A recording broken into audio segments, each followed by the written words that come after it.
Hello hello hello hello hello everyone, this is Ankit Chaudhary. तो आज हम लोग है ना डिस्कस करने वाले हैं जूलॉजी के इम्पोर्टेंट क्वेश्चंस के ऊपर।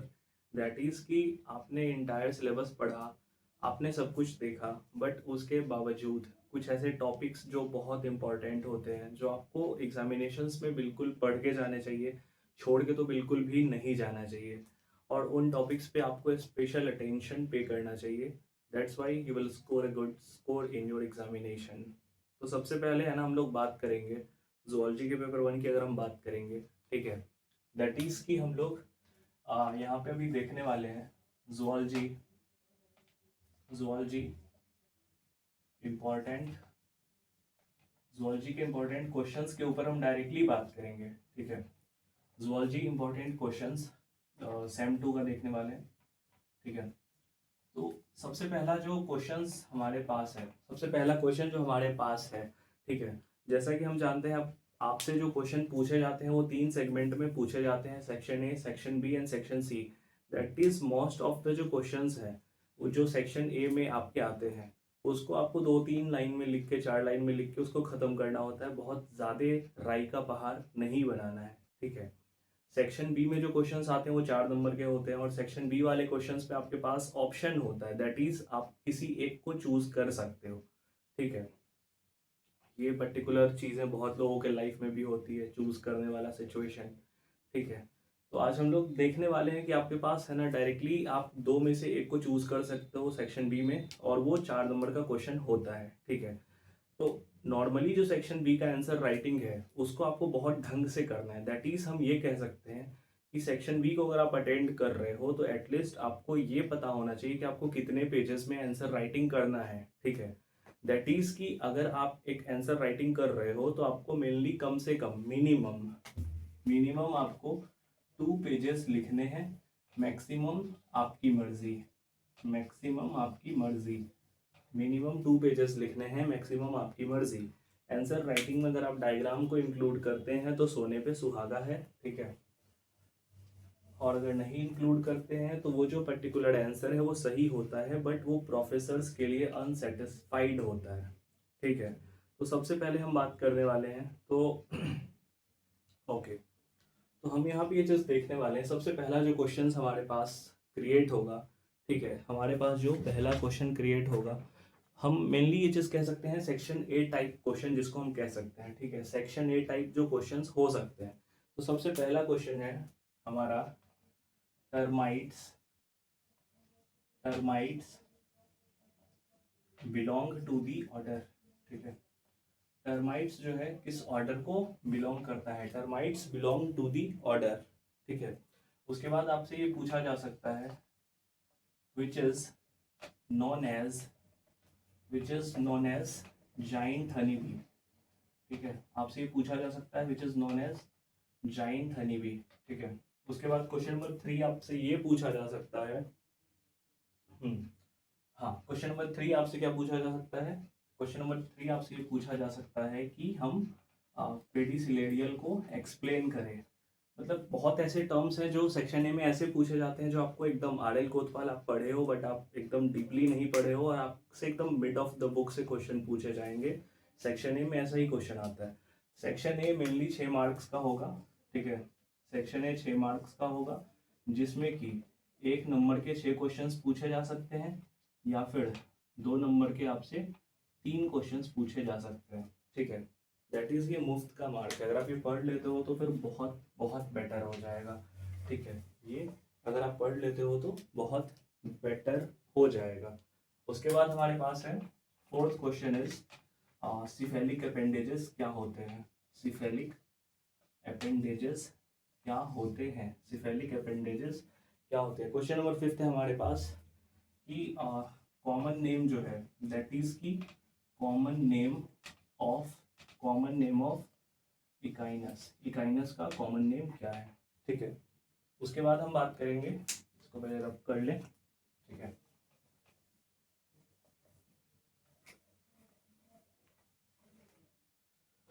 हम लोग क्वेश्चन नंबर 5 तक देख चुके हैं। उसके बाद हम बात करेंगे व्हाट इज होलोथूरिया, व्हाट इज होलोथूरिया। होलोथूरिया, होलोथूरिया क्या है? 7 में आपके पास ये आ सकता है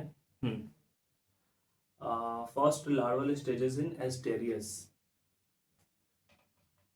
first larval stages in Asterias, ठीक है, first larval stages in Asterias. उसके बाद हम बात करेंगे हाँ, उसके बाद हमारे पास एक क्वेश्चन है, मॉलस्कन, एक ऐसे मॉलस्कन का नाम बताइए which is used as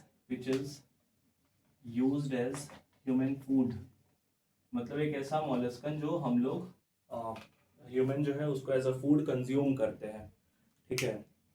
उसके बाद हमारे पास है sense organ of prawns, sense organ of prawns, ठीक है, सेंस ऑर्गन ऑफ प्राउंस पे बात किए। फिर उसके बाद हम बोलेंगे कि हाउ पीला 6 7 8 9 10 हाउ पीला survive in paddy fields, how पीला सर्वाइव इन पैडी फील्ड्स, ठीक है। तो हमारे ये 10 क्वेश्चंस हो गए, दैट इज की होलोथूरिया क्या है, फर्स्ट लार्वल स्टेजेस क्या होता है एस्टेरियस का, फिर मॉलस्कन, एक ऐसे मॉलस्कन का नाम बताइए जिसका use as a human food किया जाता है, सेंस ऑर्गन ऑफ प्राउंस पे हम बात किए, फिर हाउ पीला सर्वाइव इन पैडी फील्ड्स पे बात की कि पीला कैसे पैडी फील्ड में सर्वाइव करता है। दैट इज सेक्शन ए में आपको ऐसे आंसर राइटिंग करना है ना जिसमें कि जो पूछा जा रहा है उसका आंसर आप 2 3 4 5 लाइन में कर दे रहे हो, ठीक है। उसके बाद हम बात करेंगे कुछ ऐसे 2-3 क्वेश्चंस हैं जिसको आपको डायग्रामेटिकली एक्सप्लेन अगर आप करते हैं तो फिर बहुत बहुत बहुत बेटर है। जैसे कि हमारे पास एक क्वेश्चन है स्टेटोसिस्ट इन ब्राउन, ठीक है, स्टेटोसिस्ट इन ब्राउन, ठीक है। उसके बाद हम बात करेंगे स्टेटोसिस्ट ऑफ ब्राउन। उसके बाद हम बात कर रहे हैं यहाँ पे पीला के डाइजेस्टिव सिस्टम पे, ठीक है। उसके बाद हम यहाँ पे बात कर रहे हैं पीला के डाइजेस्टिव सिस्टम पे, ठीक है। इन क्वेश्चंस को अगर आप डायग्रामेटिकली देख कर जाते हो, अगर आप इन क्वेश्चंस को डायग्रामेटिकली देख करके जाते हैं तो फिर बहुत बेटर है, ठीक है, क्योंकि कभी कभी अगर आप PYQ का ट्रेंड देखोगे तो कभी कभी इन क्वेश्चंस को डायग्रामेटिकली भी पूछा जाता है, ठीक है। उसके बाद हम बात करेंगे ऑस्ट्रेडियम इन पीला, हाँ, उसके बाद हम बात किए यहाँ पे ये हो गया हमारा 11। उसके बाद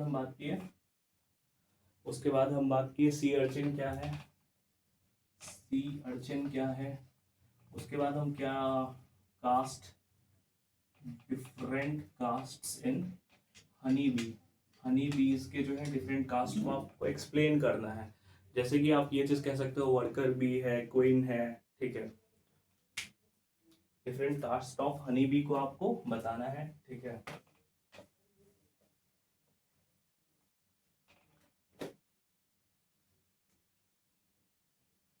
उसके बाद हम यहाँ पे डायरेक्टली बात करते हैं, ठीक है। तो कुछ ऐसे क्वेश्चंस हैं जो आपको है ना मतलब बहुत बहुत बहुत इंपॉर्टेंट हो सकते हैं, और वो जो क्वेश्चंस हैं कास्ट इन हनी बी हो गया। फिर उसके बाद कुछ ऐसे टर्म्स हैं जो आपसे डायरेक्टली पूछे जाते हैं, कुछ ऐसे टर्म्स हैं जो आपसे डायरेक्टली पूछे जाते हैं, एंटीन्यूल्स और एंटीने, ठीक है। Is it visible, proper visible नहीं है, दैट इज हम यहाँ पे ये चीज कह सकते हैं एंटीन्यूल्स एंड एंटीने, एंटीन्यूल्स एंड एंटीने, ये क्वेश्चन भी क्रिएट होता है। फिर उसके बाद हम बात करेंगे व्हाट आर मैंडिबल्स एंड मैक्सिलाई, फिर उसके बाद हम बात करेंगे मैंडिबल्स एंड मैक्सिलाई, दैट इज ये जो वन वर्ड है आपसे डायरेक्टली क्वेश्चन पूछा जा सकता है, what do you mean by mandible, what do you mean by maxillae, ठीक है। तो आपको एटलीस्ट ये टर्म पता होना चाहिए कि आपको ये जो टर्म है एटलीस्ट ये पता होना चाहिए, दैट्स वाई आपका ये क्वेश्चन छूटेगा नहीं, ठीक है। फिर उसके बाद हम बात करते हैं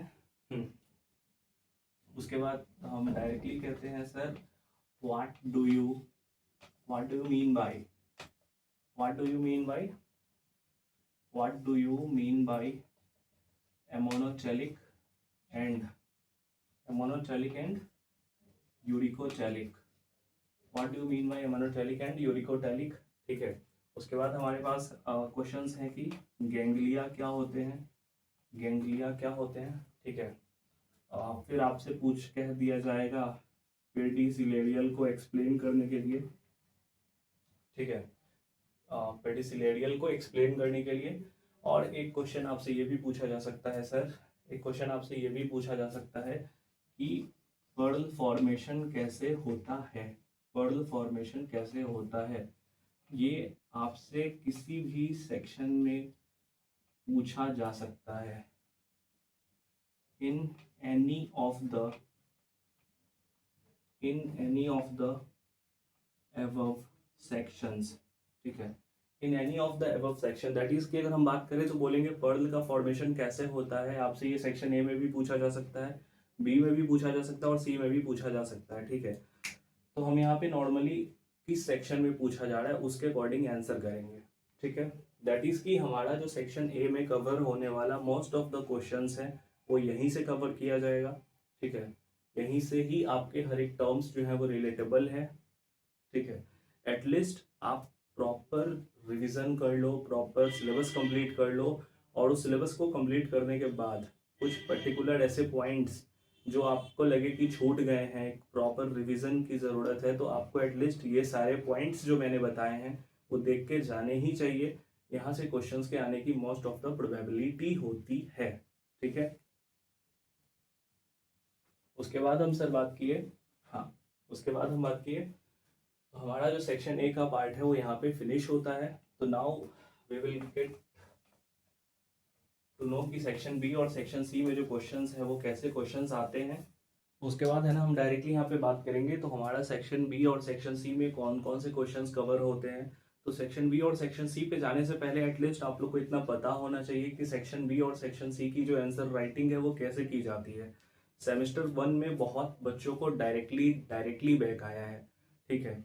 तो ऐसा नहीं है कि आप लोग को ये नहीं पता है कि प्रॉपर किसी क्वेश्चंस को कैसे डील करना है, प्रॉपर किसी क्वेश्चंस के आंसर राइटिंग को कैसे करना है, ठीक है। दैट इज कि अगर आपके पास एक क्वेश्चन आ रहा है तो हम लोग डायरेक्टली लग जाते हैं कि हाँ चलो उसका सॉल्यूशन जो भी है उसको लिख लेते हैं। सॉल्यूशन इधर 2 4 5 लाइन में सॉल्यूशन नहीं होता है। 2 4 5 लाइन वाला जो कॉन्सेप्ट है वो हम लोग का ओल्ड पैटर्न है, ओल्ड कॉन्सेप्ट है जो बिल्कुल ही वैनिश हो चुका है, खत्म हो चुका है, ठीक है। तो 2 4 5 लाइन में आंसर नहीं करना है आपको। जो आंसर सीट मिलता है एग्जामिनेशन हॉल में वो एटलीस्ट आपको 30 पेजेस के होते हैं, ठीक है, 30 पेजेस के होते हैं। एंड आई थिंक वो A4 सीट से हल्का सा बड़ा होता है। तो यहाँ पे आपको अगर आंसर राइटिंग करनी है तो आपको प्रॉपर आंसर राइटिंग करनी पड़ेगी, ठीक है। दैट इज कि अगर आपसे सेक्शन बी में कुछ पूछा जा रहा है, अगर आपसे मान लो सेक्शन बी में कुछ भी पूछा जा रहा है, इधर आपसे सेक्शन बी में XYZ कुछ भी पूछा जा रहा है, आपके माइंड में ये चीज़ होनी चाहिए, आपके माइंड में ये चीज़ रहनी चाहिए कि हमको पर्टिकुलर 2 से 3 पेज फिल करना है। और वो जो 3 पेज आप फिल करोगे वो मेनली जो है ना कंटेंट फुल होना चाहिए, कंटेंट लेस नहीं होना चाहिए। दैट इज कि हम लोग ये कहते हैं ना कि कुछ नहीं आ रहा है तो कुछ भी लिख दो, प्रोफेसर नंबर दे देंगे। ये बहुत ओल्ड पैटर्न है जो हम लोग स्कूल टाइम पे यूज करते थे। अभी अगर नंबर चाहिए तो आपको कंटेंट फुल लिखना पड़ेगा, कंटेंट लेस नहीं लिखना है, ठीक है। हाँ, अगर हमको पर्टिकुलर कोई टॉपिक नहीं आ रहा है, सपोज अगर हम एक फाइलम को उठाते हैं, जैसे हमको फाइलम प्रोटोजोआ के बारे में बहुत कुछ नहीं पता है, और इसको पूछ दिया है सेक्शन बी या फिर सेक्शन सी में। सेक्शन बी में पूछा तो कभी कभी सेक्शन बी 4 नंबर का भी पूछते हैं, कभी कभी 8 नंबर का भी पूछते हैं। और सेक्शन सी में पूछा जा रहा है तो ये 8 का भी पूछ सकते हैं, 15 नंबर का भी पूछ सकते हैं। जूलॉजी में बहुत ऐसे क्वेश्चंस हैं जो 22.5 मार्क्स के एक क्वेश्चन बनते हैं। तो उसमें आपको ऐसा है कि आप 8 नंबर के क्वेश्चन को छोड़ नहीं सकते हो, 15 नंबर के क्वेश्चन को छोड़ नहीं सकते हो, ठीक है। और आपके पास ऐसा है कि हमको और वाला भी नहीं आ रहा है, दैट इज आपके पास सेक्शन बी और सेक्शन सी में एक ऑप्शन होता है कि अगर आपको पर्टिकुलर ये क्वेश्चन नहीं आ रहा है तो ऑड में एक दूसरा क्वेश्चन होता है, उसको डील कर लो। लेकिन अगर आपके पास ऐसा है कि भाई मेरे को ऑड वाला भी नहीं आ रहा है, ठीक है, और थोड़ा बहुत मेरे को प्रोटोजोआ के बारे में आ रहा है, प्रोटोजोआ में मान लो आपसे पूछा जाता है, प्रोटोजोआ में मान लो आपसे पूछा जाता है पैरामीशियम, ठीक है, पैरामीशियम, प्रोटोजोआ में आपसे पूछा जाता है पैरामीशियम। पैरामीशियम अगर आपसे पूछा गया है, पैरामीशियम के बारे में अगर आपको नहीं पता है, आपको इतना तो पता है ना कि पैरामीशियम किसका, प्रोटोजोआ का बच्चा है, ठीक है, तो कुछ कैरेक्टर तो उसमें प्रोटोजोआ वाले होंगे। तो पैरामीशियम अगर आपको प्रॉपर नहीं आ रहा है तो एटलीस्ट आप प्रोटोजोआ के जनरल कैरेक्टर्स को उसमें लिख के आओ। जहां आप 8 नंबर गवाओगे वहां पे आप एटलीस्ट 2 3 4 नंबर गवाओगे, बाकी नंबर आपको मिल जाएंगे, ठीक है। तो क्वेश्चन इस वे में छोड़ के नहीं आना है। अगर हम प्रोटोजोआ के कंटेंट को अगर हम प्लेटीहेल्मिन्थीज में डालेंगे तो फिर वो प्रॉपर वेनिश है, नंबर नहीं मिलना है भाई वहां पे, ठीक है। उसके बाद हम डायरेक्टली यहाँ पे ये चीज कह सकते हैं, मोस्ट ऑफ द जो बैक के रीजंस हैं वो यही है कि हम एक डेप्थ में आंसर राइटिंग नहीं कर रहे हैं, डेप्थ में आंसर राइटिंग हम नहीं कर रहे हैं, ठीक है। एक चीज हम और यहाँ पे क्लियर करना चाहते हैं कि यहाँ पे आपका सेक्शन बी हो, ठीक है, सेक्शन बी हो या फिर आपका यहाँ पे सेक्शन सी हो, ठीक है, सेक्शन बी हो या फिर सेक्शन सी हो, आपको एक चीज यहाँ पे करना चाहिए, मस्ट इंक्लूड डायग्राम्स, ठीक है, यहाँ पे एटलीस्ट आपको डायग्राम इंक्लूड करना चाहिए, ये बहुत मेन है भाई, ठीक है। डायग्राम अगर हम इंक्लूड करते हैं ना तो आई थिंक 10 में 2-3 बच्चे डायग्राम इंक्लूड करेंगे। तो अगर आप डायग्राम इंक्लूड करते हो ना तो 10 में टॉप मोस्ट लेवल पे आ जाओगे, ठीक है, डायग्राम इंक्लूड करते हो तो।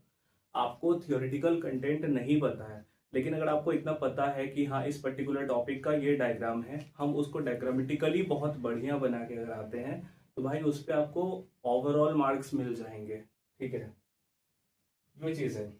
फिर उसके बाद हम बात करते हैं सेक्शन सी में कम से कम आपको 3 से 4 पेज मिनिमम लिख के आना है, मिनिमम। सेमेस्टर 1 में बहुत बच्चों ने मुझसे पूछा था भैया आंसर राइटिंग कैसे करना है, हम उनको यही चीज बोले थे, ठीक है, कि कम से कम सेक्शन सी में 3 से 4 पेज का आपको लिख के आना ही है। हाँ, उसके बाद अगर आप ये जैसे मान लो बहुत रेयर केस है 2 पेज आ रहा है, नहीं आ रहा, जो रेयर केस है, एक्सेप्शन केस है, उसमें ठीक है आप 2 पेज में लिख के आते हो, ठीक है, वो तो सिचुएशन की बात है, लेकिन 3 से 4 पेज मिनिमम लिखना है। और मैक्सिमम कितना लिखोगे, मैक्सिमम कितना लिखोगे एज यू विश, मैक्सिमम आप चाहो तो एक क्वेश्चन में 30 पेज भर दो, आपकी मर्जी, ठीक है। तो ये चीजें होती है, डायग्राम इंक्लूड करना है, सेक्शन सी को सेक्शन बी से डबल के फॉर्मेट में लिखना है, ठीक है। उसके बाद है ना हम यहाँ पे एक चीज बात करते हैं, हमारे पास आ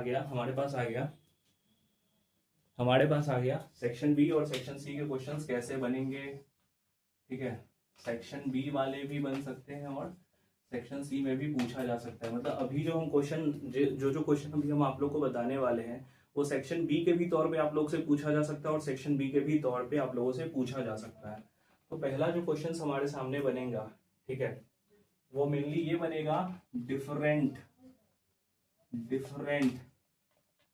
कास्ट्स ऑफ हनी बीज, different castes of honey bees, ठीक है।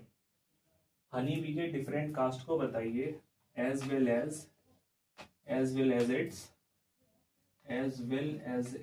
इकोनॉमिक इंपॉर्टेंस, ठीक है। Different caste of honey bee को बताइए और उनके इकोनॉमिक इंपॉर्टेंस पे